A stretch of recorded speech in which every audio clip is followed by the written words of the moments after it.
ধরুন আপনাকে এবং আপনার বন্ধুকে যে কোনো চাকরির পরীক্ষায় বলা হলো যে এইখানে যতগুলো সাবজেক্ট আছে প্রত্যেকটা সাবজেক্টে আপনি র্যান্ডমলি নাম্বার বসাবেন এবং এগুলোর যোগফল বের করবেন। তো আপনার বন্ধু নাম্বার বসানো শুরু করলো এবং নাম্বার বসাতে এবং যোগফল বের করতে তার টাইম পার হয়ে গেল এবং সে ফেল করলো। তো আপনি এখন কি করবেন সেটা দেখে নেন। শুরুতে এখানে ইকুয়াল দেবেন, দেন একটা ফাংশন লিখবেন র্যান্ডম বিটুইন। এটা লেখার পরে সর্বনিম্ন যে নাম্বার বলা হয়েছে 33 এবং কমা দিয়ে সর্বোচ্চ নাম্বার হচ্ছে 100 দিয়ে ব্র্যাকেট দিবেন, দিয়ে এন্টার।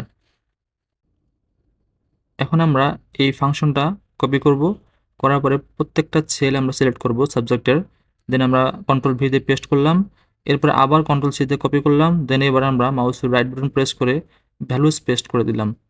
এখন আমরা এখানে একটা সাম ফাংশন কল করব,